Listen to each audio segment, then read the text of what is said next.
So I already made a video covering every single free Switch 2 upgrade available right now. That video, linked below. But in this one today, we're covering every single paid upgrade, the complete list, what they cost, and basically, what you get. Some of these you'll definitely know. Others, I think they'll surprise you. Let's get into it. Alright, if you do find this useful today, hit subscribe and drop a comment telling people which upgrades you recommend. That helps everyone. Now first up for this video, every game with an official Switch 2 upgrade pack you can grab on the eShop. Then we're going to look at games with discounted Switch 2 versions if you already own the original. And for this section, we're going to go cheapest to most expensive. And I've got pricing here for the usual regions, the US, Canada, UK, Europe, and Australia. Trails in the Sky first chapter's upgrade is $1. Bargain. And what are you getting? Faster load times, sharper visuals, and a choice between 4K at 30 or 1080p at 60. Now, I've not actually played this one yet. It's been on my list. However, I will warn, reports suggest the 60 FPS mode, it fluctuates between around 40 to 60. So you'll have to see how it feels, make a choice from there. But look, as a cheap boost to what is a remake of a classic RPG, don't think we can really, complain too much. The Exit 8 is one I have played and love this game, proper cult classic vibes. The upgrade definitely gives it a cleaner look thanks to that resolution boost, and there's a touch more detail in the world, but I will be honest, it's very subtle. The movement, definitely smoother, I'll give it that, but I think overall, not a massive leap, and not quite as impressive as I'd hoped. That said, super cheap, it's $1, and definitely the best way to play. I haven't played SHUTEN order yet, but the Switch 2 upgrade had some nice extras. A higher frame rate, so it's anywhere from 60 up to 120 in both handheld and TV mode, plus mouse-style control support. That's going to be whenever the game typically allows pointer input. It's also only $2.49, so if you already like the look of this one, the upgrade promises a smoother feel and snappier movement. It's definitely one I'm curious to check out. It's just, it's a big game, supposedly, and it's just finding the time. Fantasy Life I is one I played on Switch 1. Still haven't jumped into this upgrade yet. It's another I instantly added to the library while putting this video together, and this exercise proved expensive for me, honestly, so be kind, subscribe. The upgrade though gives you better resolution and a smoother frame rate, and from all of the footage I've watched, that sharper image really helps with the aliasing that was very noticeable in the original release. It's not a huge overall, I wouldn't say that, but for $2.59, it's a clear improvement to a game that I already really like and highly recommend. INAZUMA 11 Victory Road, incredible game. Still playing it right now, and the upgrade, absolutely worth it. I do think they should have thrown it in for free because the base game wasn't cheap to begin with. However, here you're getting improved resolution, faster load times, and a better frame rate. And that difference, very noticeable. Reduced pop-in, sharper visuals, and a fully locked frame rate that just genuinely transforms the football gameplay.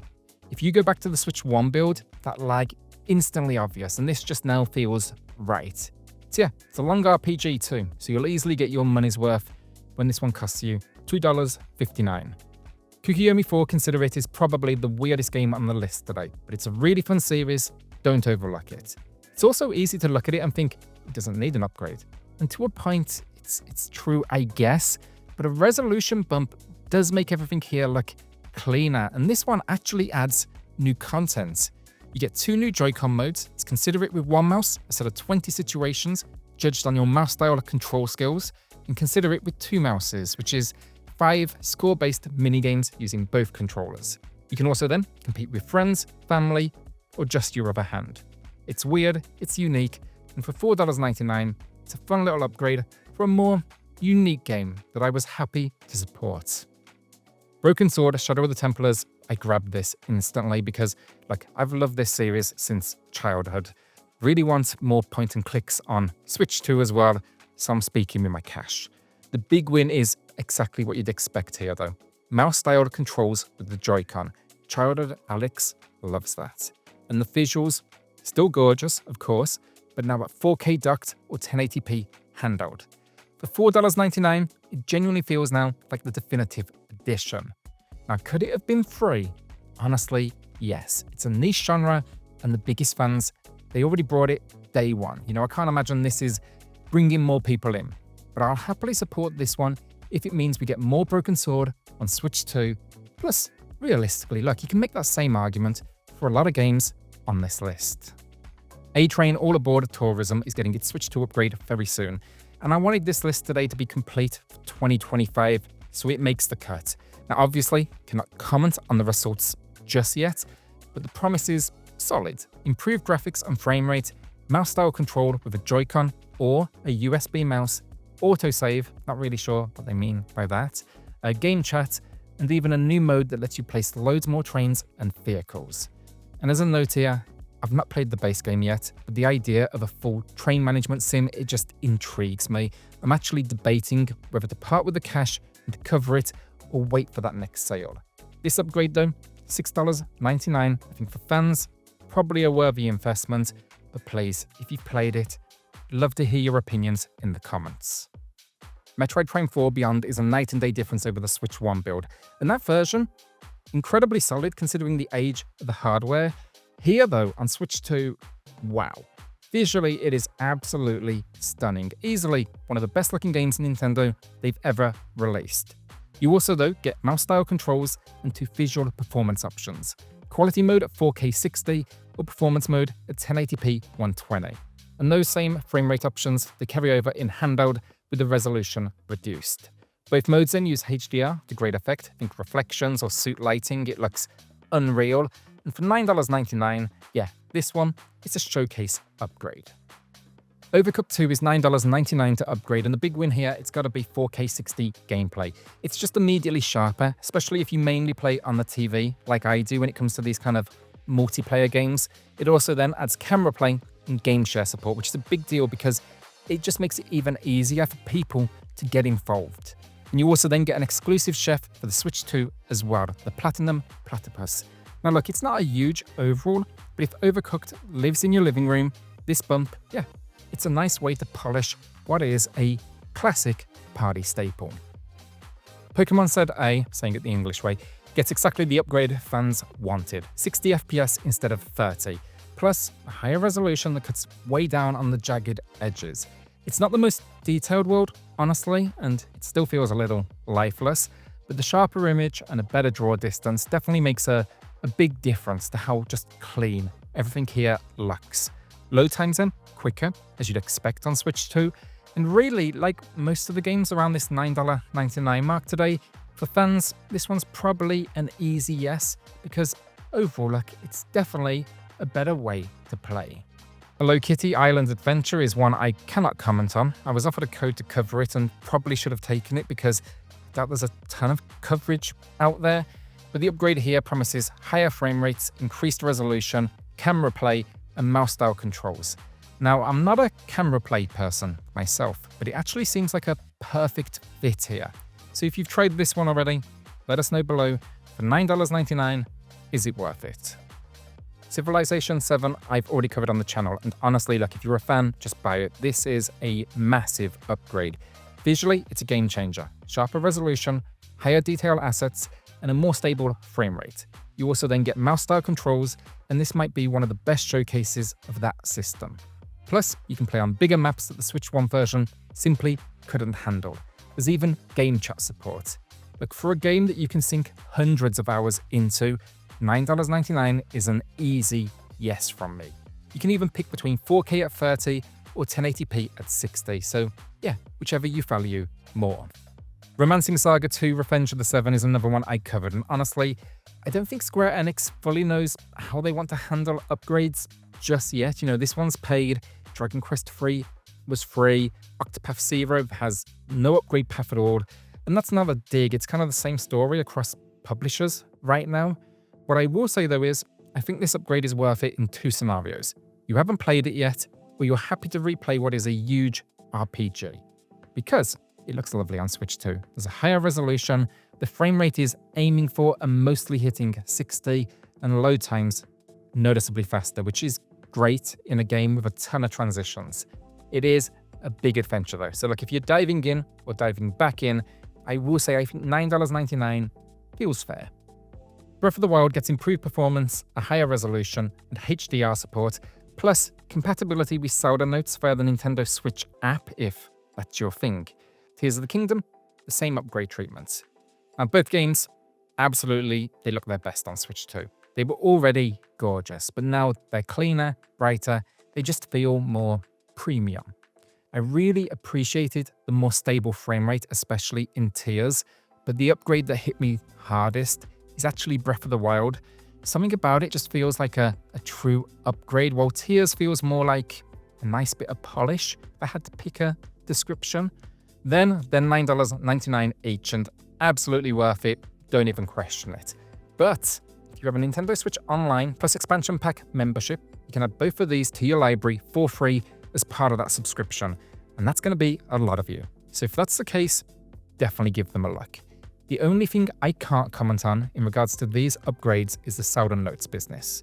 Maybe I'm old, but I cannot be bothered downloading an app just to use a feature for a game.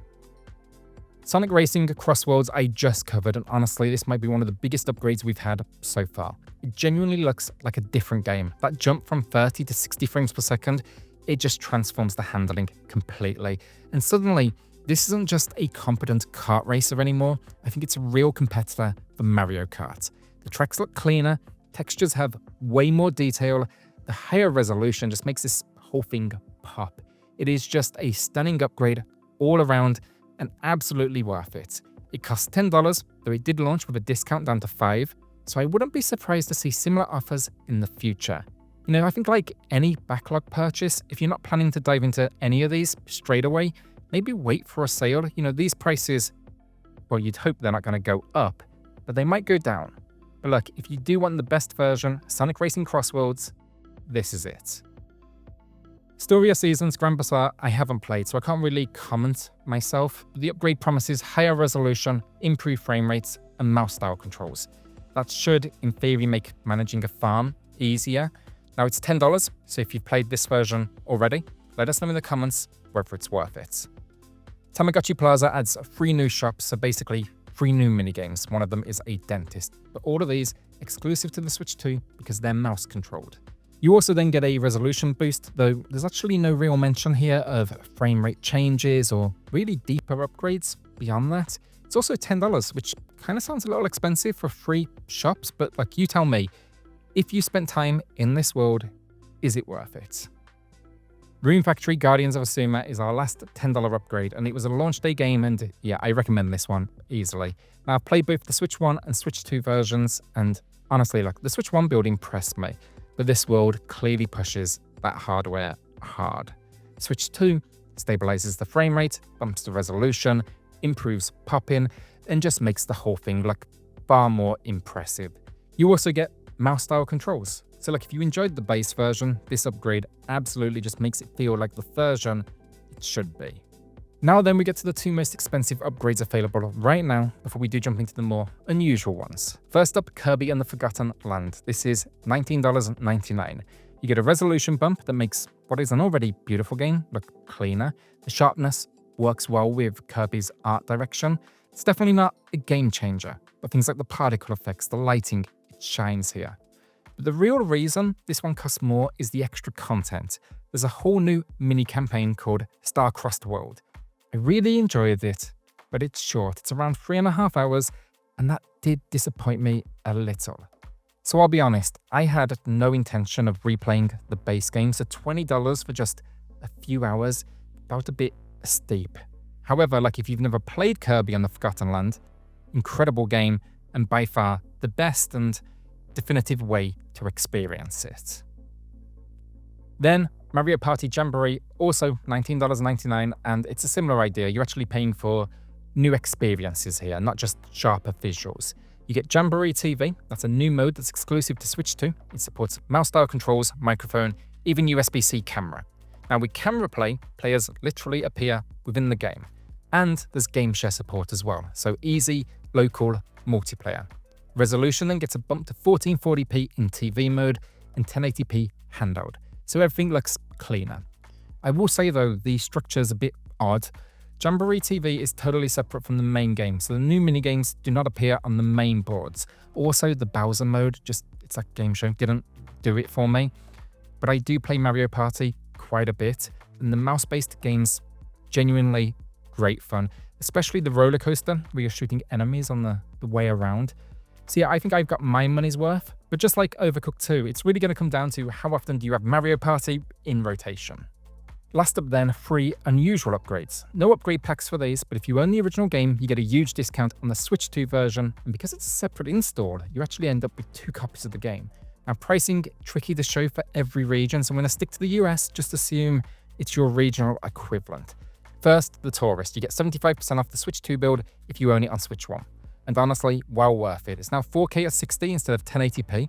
It's got HDR, global illumination, ambient occlusion, improved water and rain effects, even DLSS in play. The whole world though just looks incredible. There's also new content, including a brand new island, extra quests, and a Fast Zero arcade minigame. It already looked great before, but this upgrade just takes it to another level, and for $5, you can't knock it. Hogwarts Legacy then is a game changer on Switch 2 because, well, it's completely rebuilt. We're talking overhauled visuals, far more detail in every location, reduced pop-in, higher resolution, a much steadier frame rate. Load times are either dramatically faster or gone entirely, and once you experience that, you'll never want to go back to the Switch 1 version again. The big thing for me is the removal of transitions. Heading into Hogsmeade or stepping into shops was always a loading screen. Now it's seamless, which just improves the whole experience tenfold. It even packs mouse-style controls too. However, this all said, a word of warning on the pricing. The discount works whether you own the digital or the physical version of the game, and that's led to people borrowing the physical copy, unlocking the discount, and never needing that cartridge again. Great way to do it, honestly. The real trap though is that on the eShop, the Switch 2 build is often discounted to around $30. Tempting, but not your cheapest route. The best value method is buy the Switch 1 version. When it's on sale, it regularly drops under $10. Then grab the Switch 2 build for $10, which is how much this upgrade costs. So it's way cheaper overall, and you actually end up then with both versions.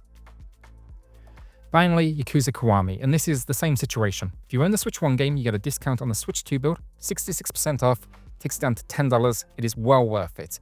The frame rate now pushes 60 FPS, and visually, I was always impressed with the Switch 1 build, but this is now just my favorite way to play on any system. Look, it's an incredible game that absolutely deserved this support. There's no mouse mode or anything like that. They're just adding the polish on top, but as a big fan, it comes highly recommended. One thing to be careful of though is, unlike Hogwarts, this discount, it only works for the digital edition of the game because yes, there is a physical edition, came via limited run games, but that doesn't unlock the upgrade entitlement. And knowing how limited run operates, that'll probably make you buy another physical copy for Switch 2 in a couple of years, and then you'll probably wait a couple of more years for it to arrive, and yeah, the life of limited run goes on. But yeah, look, anyways, that's every paid upgrade we have on Switch 2, in 2025 at least. Gonna keep this list updated every few months, so do subscribe if you're into that. Plus I have daily Switch content. I also linked the free upgrades video down below, should be on your screen right now as well. Maybe check that out next. Finally, watch out for a video all about upcoming Switch 2 upgrades. We're gonna have that live on the channel very soon. Alright, appreciate you all. See you on the next one.